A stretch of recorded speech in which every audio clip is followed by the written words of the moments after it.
There we go. So, good morning, good afternoon, and good evening to everyone. This is the Talking Stick, and it is May 28th, 2022. And I'm saying hello to folks from Washington and Wyoming, New York, Illinois, Baja, Mexico, Canada. Welcome, welcome. Some familiar faces and some new faces. It's good to see you all. I'm continuing to admit some people. I know we also have Wyoming and Oregon.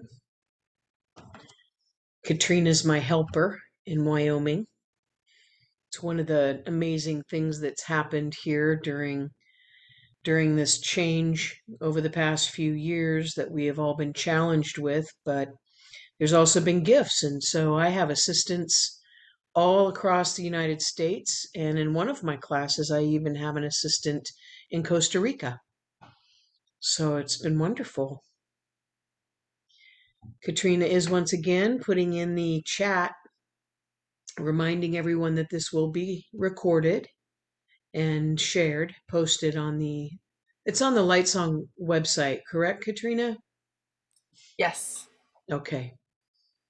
So if you prefer to not have your name or your face, that's completely understandable, and you can change your name to anonymous or anything that you'd like to put there, and you can turn off your video.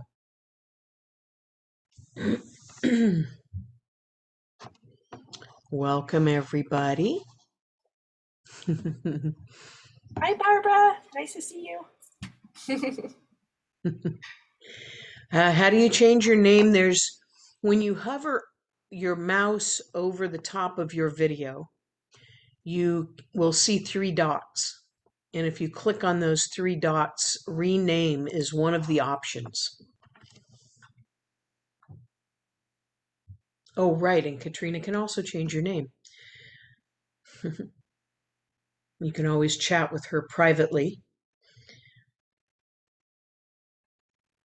She kind of flies incognito as well, as you'll see, because the little face that comes up for her is Jan's face. I'm a shapeshifter. What can I say? There you go.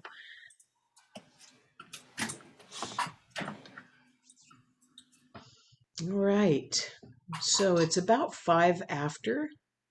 So I think we'll go ahead and get started.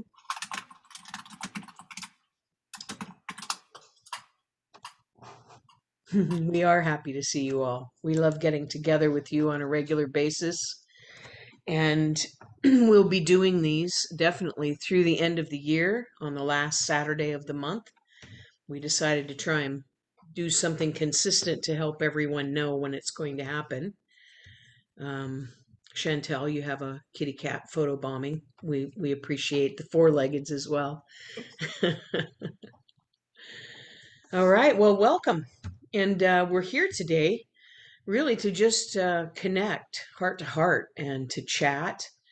If you have any questions, I'm here to have discussions about those things. Not that I have any answers per se, but I always have an opinion, and can also hopefully help with letting you know what the light song kind of perspective is on a lot of the things that might be going on for you.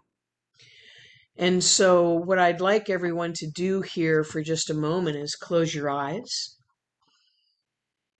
and take some deep breaths. Breathing in that beautiful element of air, and say thank you. Just open your heart with gratitude, that magical tool that we have access to at any given moment in time in our lives. Gratitude is a game changer. And so I have gratitude in my heart this morning for being here, for having all of you connect and log in to spend some time together in this beautiful sacred circle. And I want you to allow yourself to feel into this container. And as you call yourself home, as you bring yourself fully and completely here and let go of the busyness in your mind, I want you to know that Katrina and I, we logged in early and we set some beautiful intentions in this container of ease and gentleness. I've asked to be a hollow bone and provide the conversations and help guide these conversations for you. This is your time, each of you, to connect deeply with one another and connect deeply with yourself. This is a moment in your potentially busy weekend that you can just breathe and be, and allow yourself to remember. Remember who you are and why you're here. Remember the beauty and the connection that we each have with one another. And we know that we're not alone. We're never alone. We're not alone in this sacred circle of two-legged beings that have joined this call. We're not alone in our lives.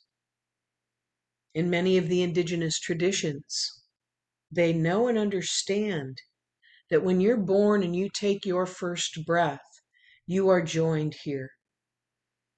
Joined by your allies, your power animals, your teachers, your guides, your angels.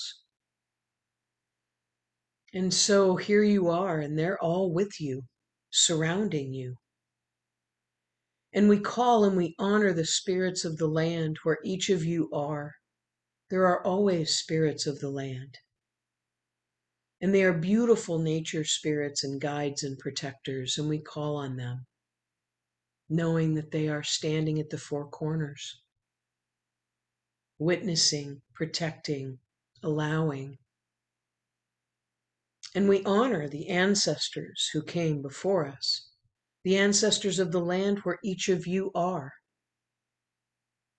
We say thank you to them for the work that they did, knowing that in this core shamanic way of being, that there is no linear time and space. And so we are all together here in this moment in time in a sacred way, regardless of where you are geographically. And that we are here in this moment in time, and that that's a power place. That is the most powerful place that you can be, is in this moment. Knowing how quickly that moment moves into the next and into the next. And we ask the descendants, how can we be in this time and place? How can we live in a good way and walk on this earth in a good way to bring in the love and the kindness and the grace that we're asking for? Because we will be the ancestors soon. And so we are here listening. We're here listening to Spirit. We're here honoring the traditions of core shamanism from around the world. All of the teachings from Peruvian, Egyptian, First Nations, Aboriginal, Celtic, South African, all of the beautiful teachers who have come and shared their gifts with us, we honor them. And we invite their wisdom into this circle today. And we say thank you. We say thank you for our lives and thank you for this opportunity. Naho mitakuiase, plamiae. And so we breathe deeply into this moment. And I invite you to be here now with one another. And as you open your eyes and look at each person in these little boxes around the world. Connect. Each of you is a miracle, a unique, divine, beautiful, and brilliant miracle. And I'm honored to be in your presence. I'm honored that you are here in this time and place. And so I open this to you. This is your time, your container. And so I invite you to share anything that might be on your mind right now. Ask a question if you have a question, make a comment. You can just type Q or S or C, anything you'd like into the chat, and Katrina will be helping me with that process so that we can call on you. Looks like Rava's got the first question. Hi, Rava.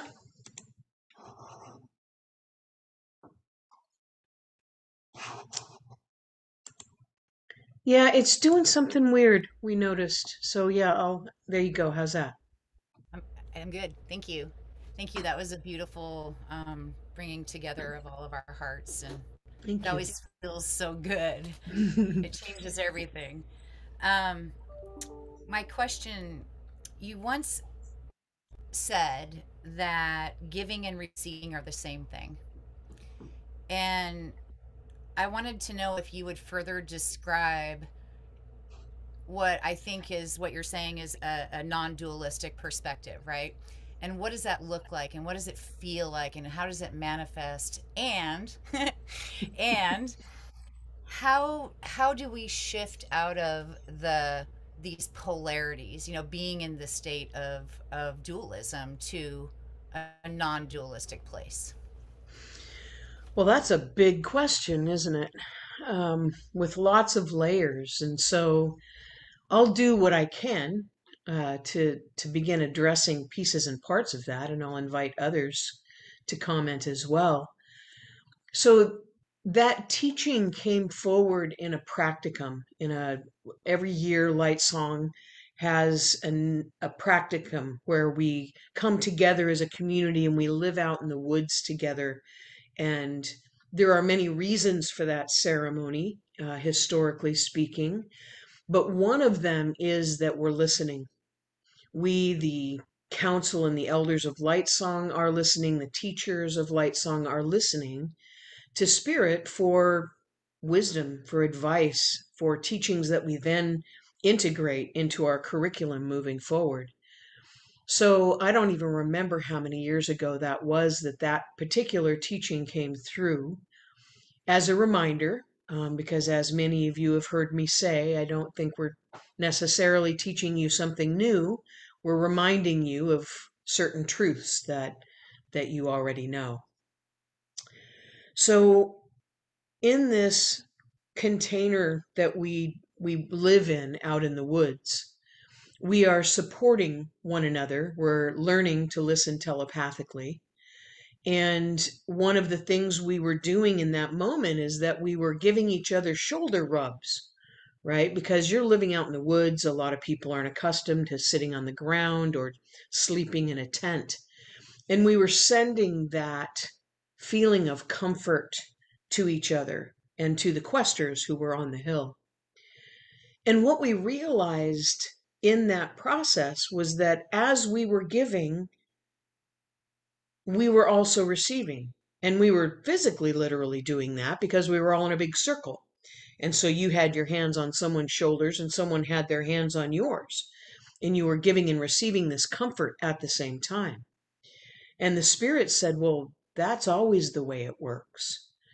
That energy is moving always. Energy is in constant motion, just naturally.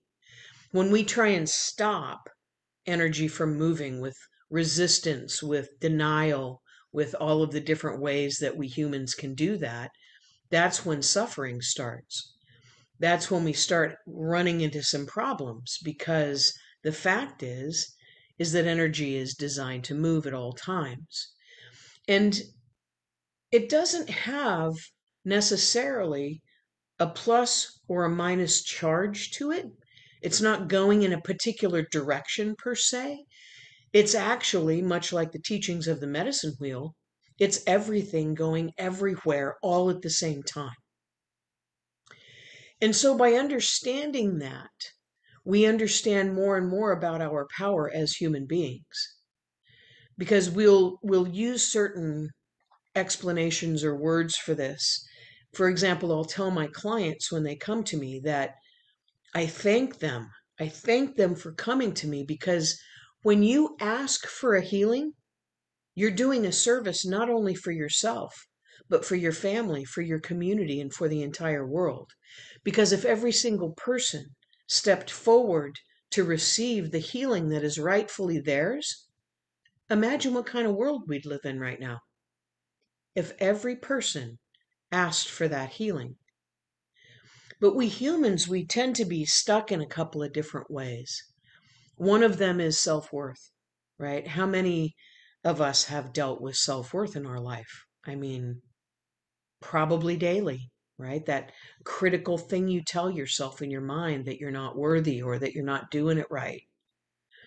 And so that piece of what I would call an untruth is one of the things that holds us back and creates resistance for all of the beauty that we have access to, that we can receive.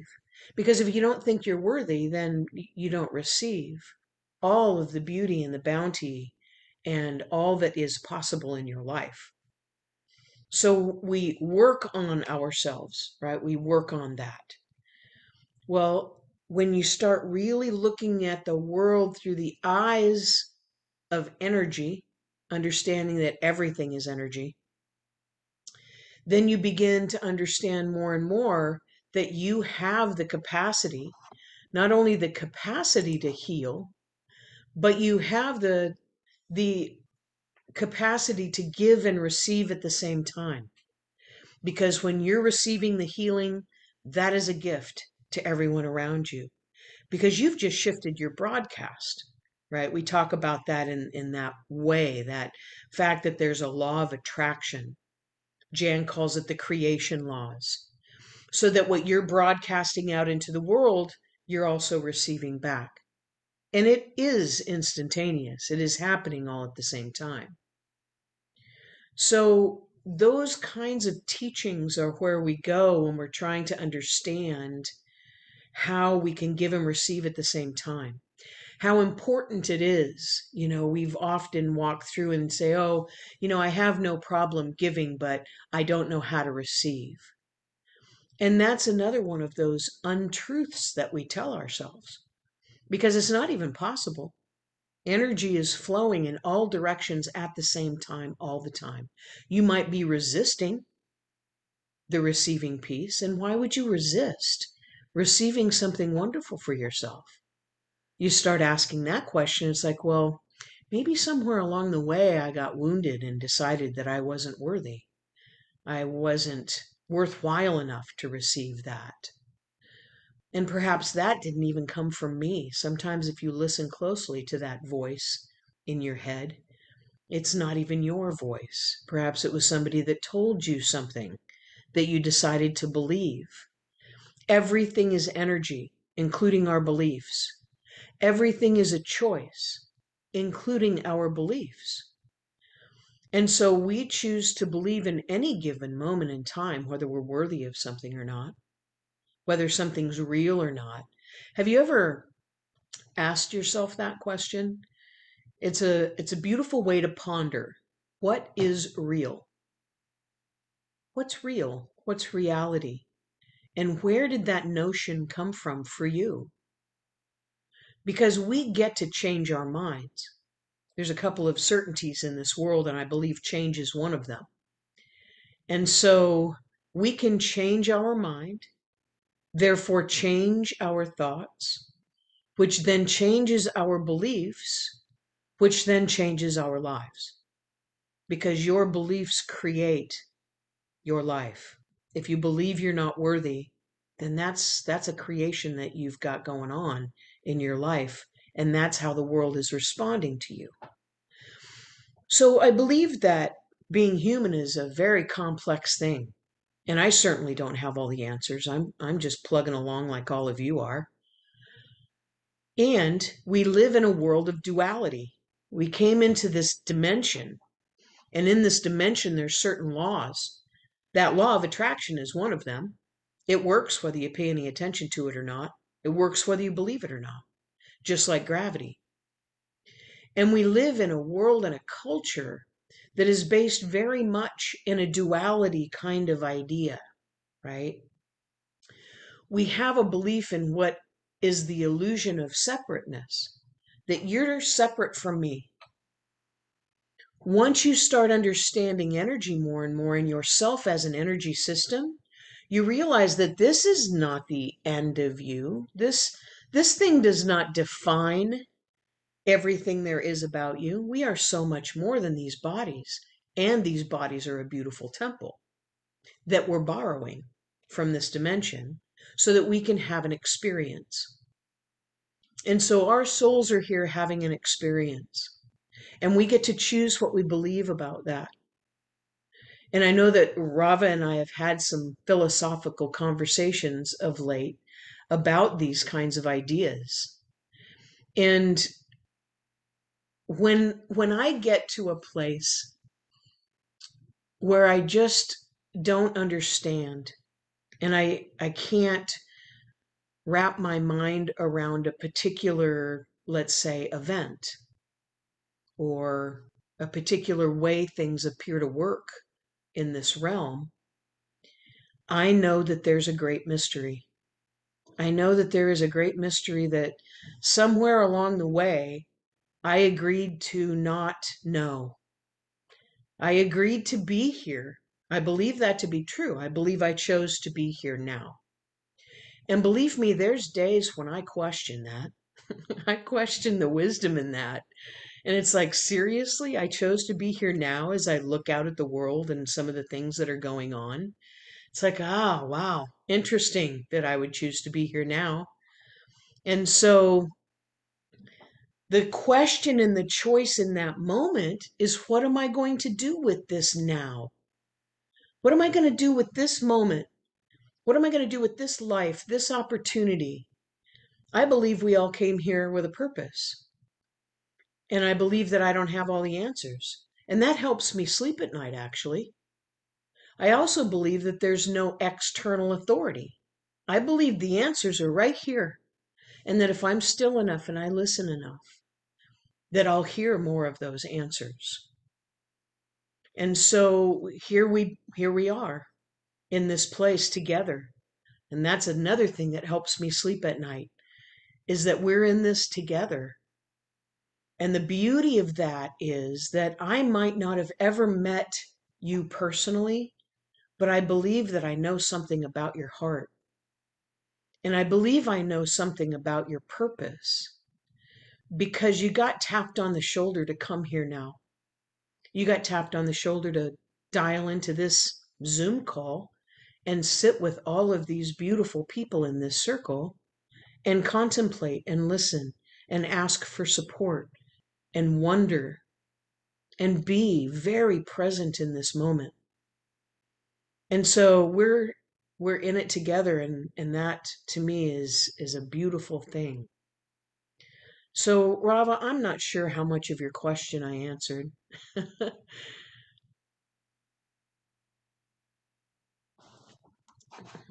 Katrina, I'll need some help with this maybe. I think we have to ask everyone to unmute. For some reason, there's a crazy setting going on.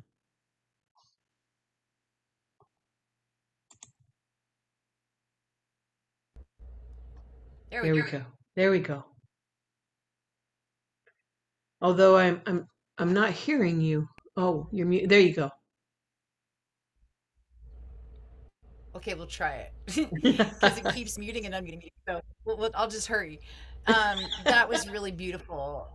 Of course, I have a million follow-up questions, and I won't ask them so that other people can. But the one thing I did want to know is, what does a life of understanding that it's giving and receiving are the same thing look like?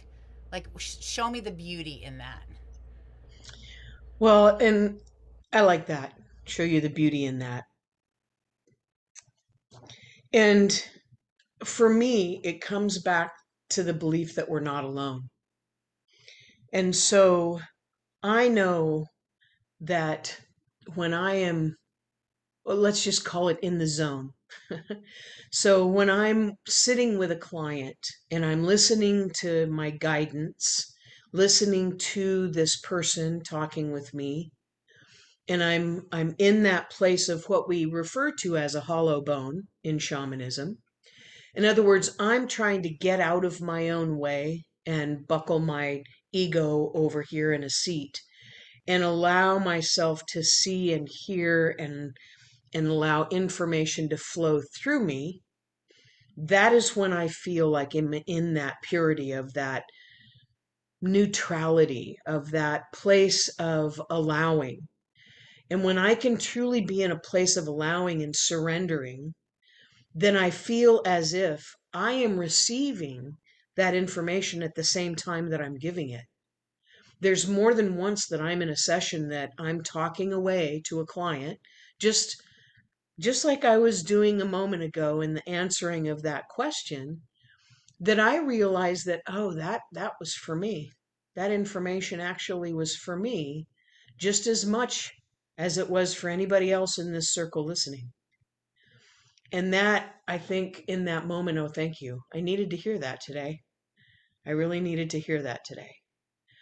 Because again, I'm living in my life with all of the moving parts, with any and all of the heartache or the questions or the different things that I'm dealing with personally.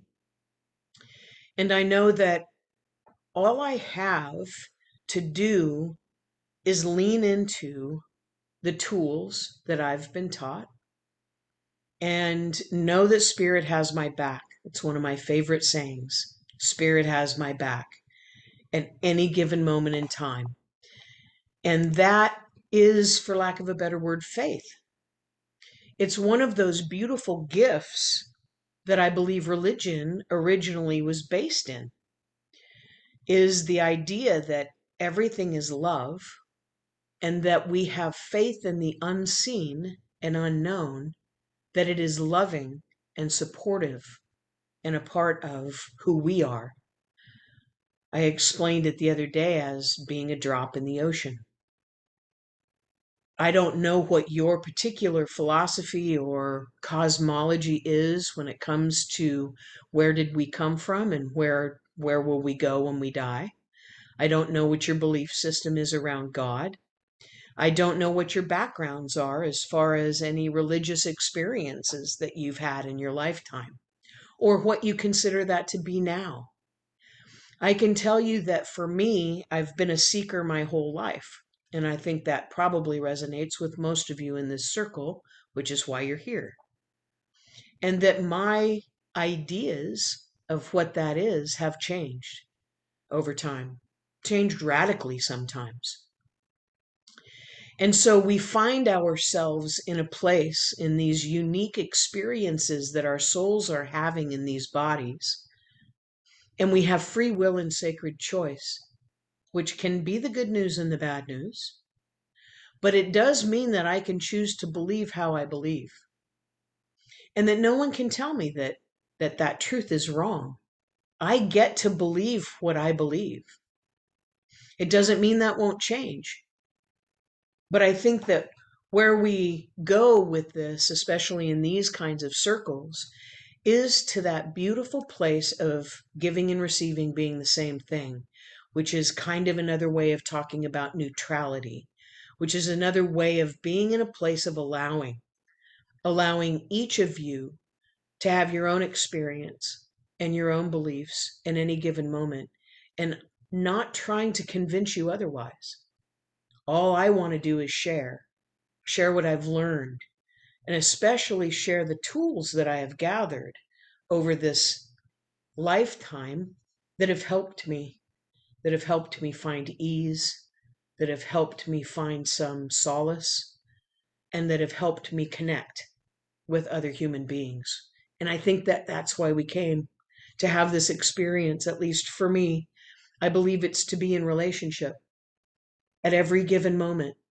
Relationship with the natural world, relationship with each other, relationship with our experience, our wounds, our memories, ourselves. And that this is what life is at its core, is relationship. And relationship with that unseen thing that some people call God, some people call the Great Spirit, some people call the mystery. Whatever it happens to be for you in your world, you're in relationship with that as well.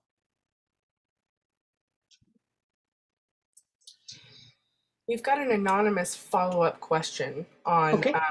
thoughts and beliefs as pertaining to neurodiversity, such as someone struggling with depression or ADHD. It can feel very challenging to be able to direct the mind to change thoughts and beliefs in the way that the individual wants to. And so, could you speak on that? And then also, Chantel has a share after that. Okay. That's quite a question. Um, and again, I was just talking about this the other day, um,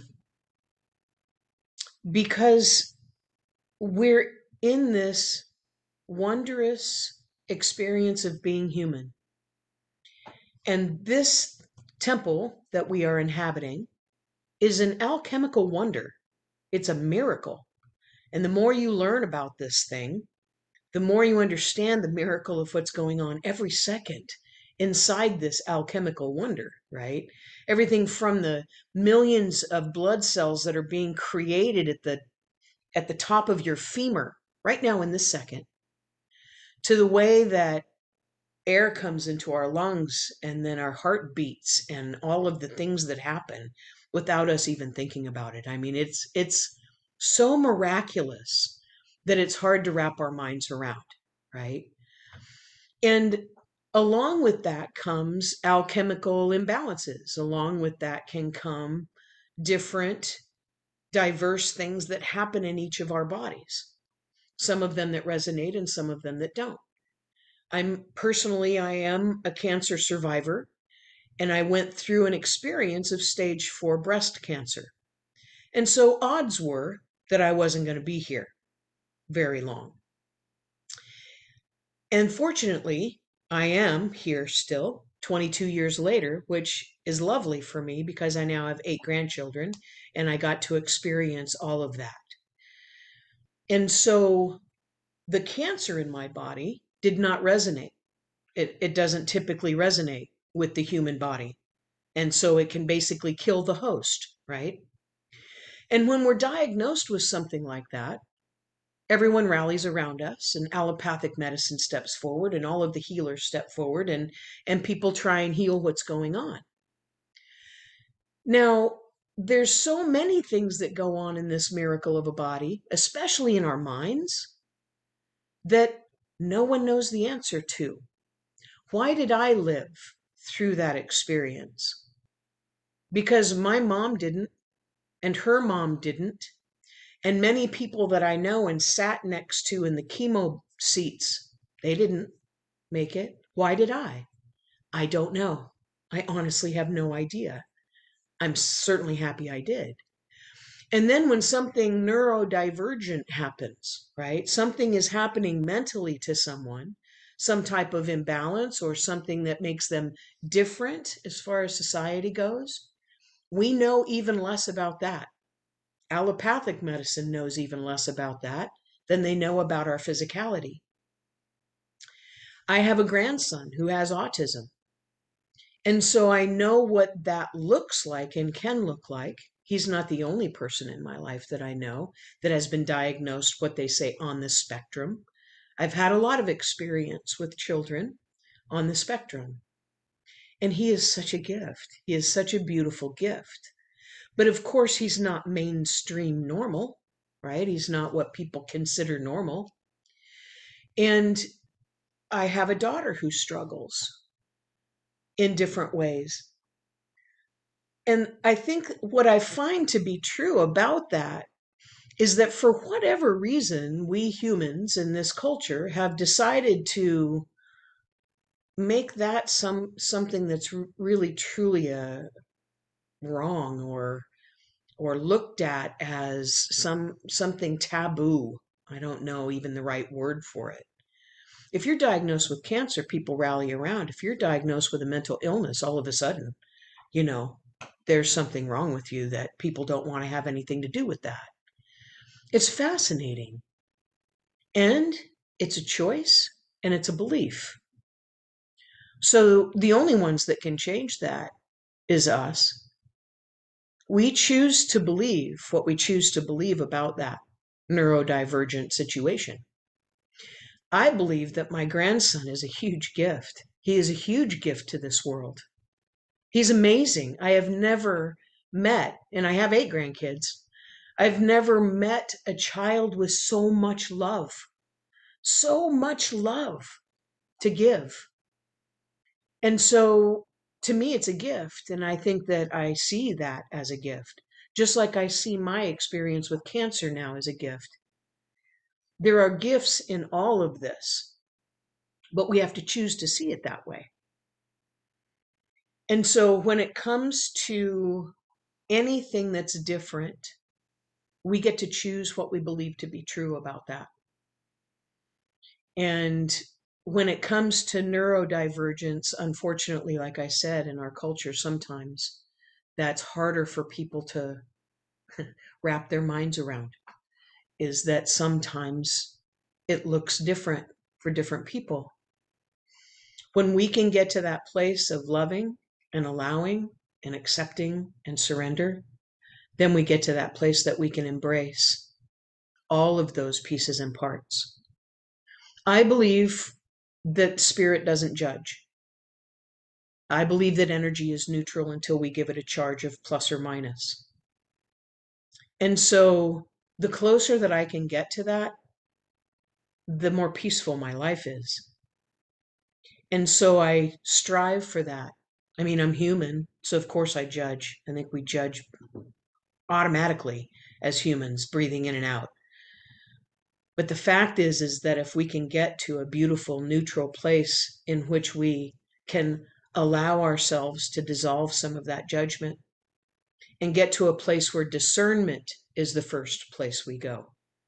And discernment means, does this resonate with me or does it not resonate with me?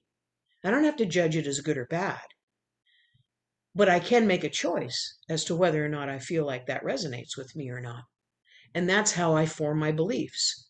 That's how I form how I move through this world.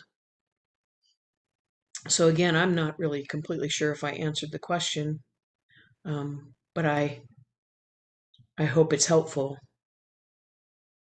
And Katrina's posting, I don't know that being neurotypical is all that typical anyway. Agreed. I'm not sure who defined it. Who defined those boundaries?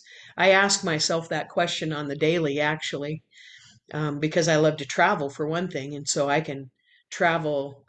And it doesn't matter if it's like outside my Portland city limits or across the Columbia River into Vancouver, Washington, or across the border into Mexico. Who drew that line in the sand? And who is it that says that that's them and this is us? It's curious to me because I don't find it helpful.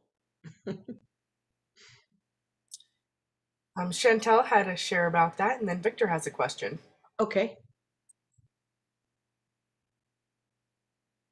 Oh, we got to try and, are you going to click her? Yeah. There we go. Hello. Your explanation was absolutely beautiful. Thank you so much for that. Thank you. I had 2 comments regarding your medicine wheel that you were explaining, as well as polarity. So regarding the medicine wheel, how you say that everything is happening at once. So I'm trying to wrap my brain around this concept, and I'm experiencing in real life how everything you mentioned, and I'm living it in this 3D realm.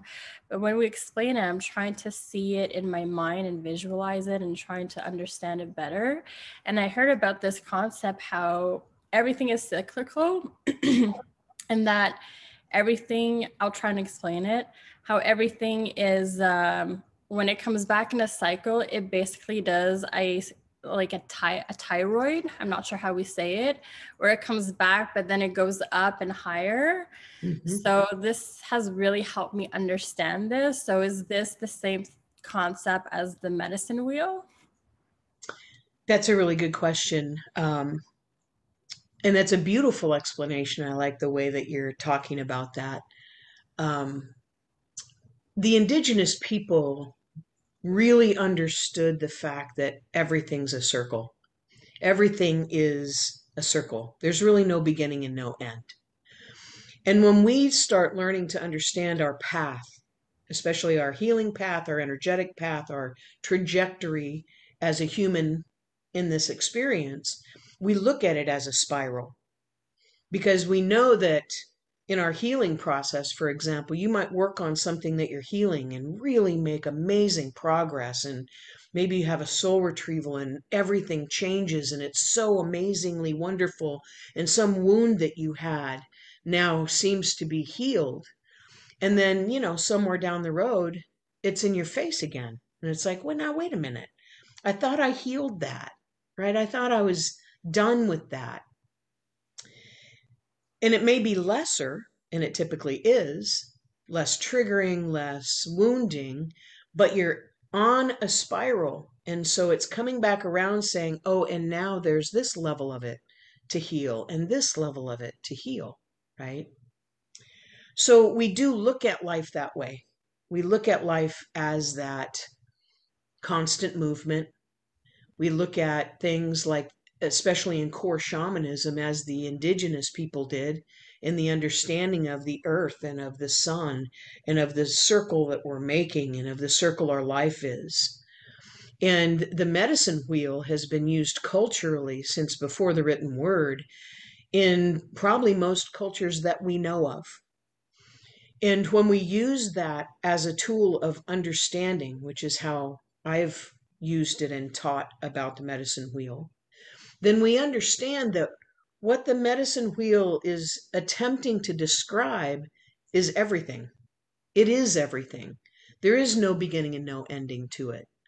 We think of it initially, like you said, in this 3D reality. Perhaps we think of it as a circle, and we often look at that as the directions east and south and west and north.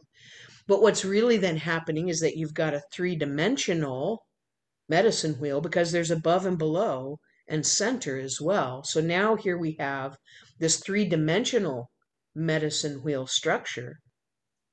And when you really start to try and wrap your mind around the fact that everything's happening at once, for example, which our left brain goes, how do I do that? You realize that there's no end to this medicine wheel. There's no end. It is infinite. In our left brains, we don't grab onto infinite very well, right? Just like we don't grab onto there is no such thing as linear time and space. Our left brain in this dimension likes to hang on to absolutes. It likes to hang on to past and future. It likes to hang on to the concept that you can measure everything, that there's a beginning and an end. But I don't believe that the reality of the way our spirits work and our souls work fall into that limitation, right? And so understanding the medicine wheel allows us to understand that there's no beginning and ending to it.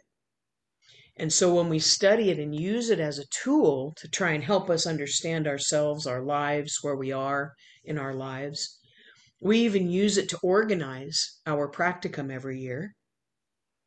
We understand that we assign or attribute certain things to a part of that wheel, for example, the east. And we think about new beginnings and the sunrise and what all that means to us. And we can focus on that one particular direction, that one point in that circle. But what's really true is that within the east, there is a whole nother medicine wheel. And within that medicine wheel are more medicine wheels and more and more. The medicine wheel itself can take you deeper and deeper and deeper at the same time that it's taking you out further and further and further. And so for me, that's what you were just trying to explain, right? It's that same concept. And in the mystery school teachings at Light Song, 1 year, that's what we focused on and concentrated on, was that the further within you go, the further inside you go, the further out you go at the same time, because it's a both and situation, which is my favorite phrase, is both and are true. So I hope that helps a little bit. Thank you. You're welcome. And my one, sorry, my one last comment regarding polarity. I've been experiencing, or I've been recently discovering what the concept of all the clairs are and discovering my own. And the concept of the solar clairs and the lunar clairs. And the solar are more the audio, clairvoyance. I think aspects that I'm kind of wanting to tap more into, but I did. I had my last class with Pamela, and I discovered how I guess I'm more of a lunar clair, where it's the heart and going within for the answers and listening, and it's challenging at times. So I'm definitely noticing the polarity within just everything, and even within my own self, and discovering how I am and who I am and how I function. So it's been quite the process, but very interesting. It is quite the process, and we're all in process at any given moment. And it's beautiful because, we are our own spiritual research project, right? And so that's what's happening for you, is that kind of research and being surprised and being curious. It's like, what? How does that work? And who am I really? Um, there's a couple of stories that come to mind for me. My kids and grandkids, um, I try to share with them. Your family's always your family, and they're either accepting or resisting on any particular given level, anything that Granner mom is doing. And so, one of the things I did this past year for our holiday party, I try and give them something every year that I find would be a deep kind of thing, a deep gift, something that I think would be helpful. And so this past year, what I did was I had all of their birth charts done astrologically, and gave them a particular book that I really like by Chani Nichols that says, "You were born for this." That's the name of the book. And so I invited them to get curious about their astrological chart, because I want to pique their curiosity about who they are and go deep, like you're talking about, in listening. Well, what does that mean to me? Do I believe that to be true? Does that resonate with me? Well, that's interesting, because it may or may not. And I don't have any attachment to whether it does or it doesn't, but I am attached to them being in process and finding out more and more about themselves. And then there's a story that Jan tells about the spirits, and it's a creation story. And so as the spirits are creating the human race, human beings, they're sitting around talking, as they do, and saying, "So, where should we hide the truth? Where should we put the truth?" And one of them said, "Oh, let's put it at the bottom of the ocean." And another one said, "Ah, no, they'll find it there. They'll eventually find it there." "Well, let's put it at the top of the highest mountain peak." Or no, let's send it out in space into the stars. And another one said, "No, no, they'll eventually find it there." And then another one said, "Hey, I know. Let's put it inside. Let's put it inside them. They'll never look there." So I think I find that to be true for most of us, right? We're raised in this culture, especially, that it's all about the external authority, whatever you call that. Your external authority when you're born is your parents. Then, if you find religion, often the external authority is a priest or even somebody they call God, who has all the answers. But the answers are right here. They're right in here. And I think that's where you're going there, Chantel. Next up, we've got Victor. Victor, do you want to click his unmute? Oh, there we go. Good. Hi, how are you? Good. How are you, Victor? Great questions and great answers. But I have one how do you not deplete your body from energy when giving energy, or what process do you have that helps you not deplete your energy? Well, there's a few processes, I believe, Victor, that exist. Um, the hollow bone concept is one of the most beautiful ones to me because it does a couple of things for me. For one, I know I'm not doing the work. I'm not actually the one who's doing the healing. That helps me stay protected and sovereign. It helps me get my ego out of the way because I don't know what's best in any given moment. And so it's training that you learn that hollow bone concept. And what I utilize in the simplest definition, what a shamanic practitioner or energy medicine person is doing is taking things out that don't belong and putting things in that do. And so we call that different things. We might call it, for example, an extraction. And so we extract energy that does not belong in your energy system that we pick up because we're human and we're out in the world and we pick things up that don't resonate with us. And in the belief of the indigenous people and the medicine people, they believed that we pick these things up out here in our energy fields because we're much bigger than these bodies. And if that energy is not addressed, it's going to eventually move its way in and become a physical problem. And so extraction work looks at removing that from your energy fields before it becomes a physical problem. We also have a concept, a belief, that if you remove something, then there's an empty space, right? What are we going to do with that empty space? For me, I use Reiki because, in my experience as an energy medicine practitioner, Reiki is a very high frequency of energy. And it's a very neutral kind of energy. It's pure, it's full of potential and beauty. For lack of a better word, I call it love. And so, what I'm doing is I'm removing something that doesn't belong and filling with something that does. And when you work in that kind of energy realm, especially with Reiki, you are giving and receiving Reiki at the same time. So after a Reiki session, I personally feel better. And so I know I'm not depleting my energy because it's not my energy that I'm using. Whether it's because I'm being a hollow bone, or whether it's because I am utilizing Reiki, or just using some of the shamanic protocols that I've been taught, it's not me and my energy. I am not, because then that wouldn't work either in the way I look at things.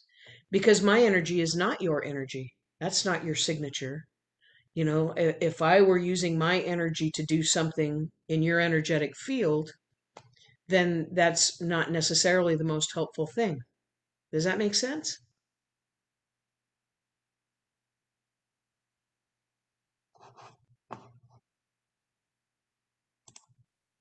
Yes, it does. For example, I've done Reiki on some patients, and not all of them, but on some specific ones. After my Reiki session, I felt kind of, depleted, and that's really, where I was going with all this. Yeah, and I can tell you that, it's not a perfect system, at least not in my experience. So one of the things that you want to do in the work that you're doing is, for one thing, self Reiki.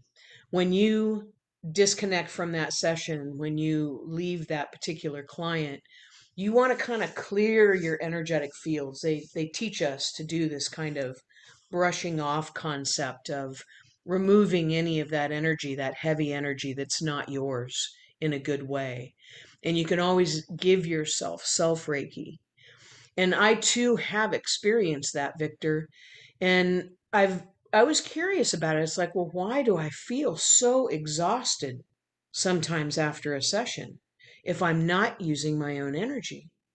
And what I've found to be true is that sometimes the lines get blurred. Sometimes for me, I have more invested in it than I realize emotionally, especially when I'm working on a particular client. And so I believe that's when I feel that a bit of exhaustion at the end, is that I am so invested in wanting this to work. I can't perfectly be a hollow bone.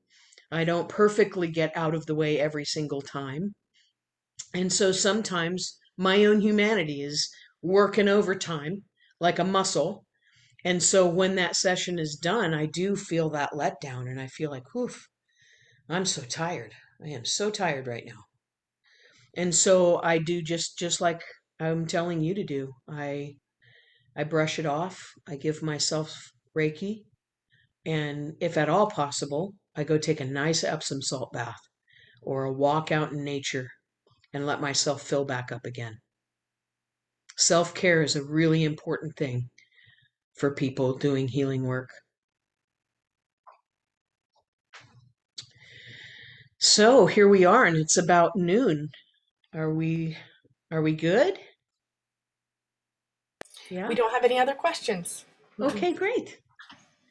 Well, I want to thank all of you so much for joining me today.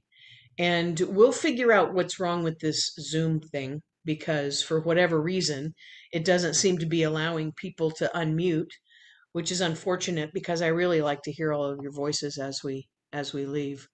So I'm going to click on ask to unmute all of you. And if you would like to unmute and say goodbye, that would be a lovely thing. Karen, thank you very much for your explanation. You're welcome. Thank you. Bye. Thank you. Have a good one. Bye. Thank you. Bye. You. Nice seeing everybody. Bye. Thank you. Good to see you all. And Thanks for my very brief 5 minutes, Karen. Hi, Sunny. It's good to see Sunny. you. Yeah, I'll see you next time. Okay. Bye-bye. Mwah, mwah, mwah. Bye.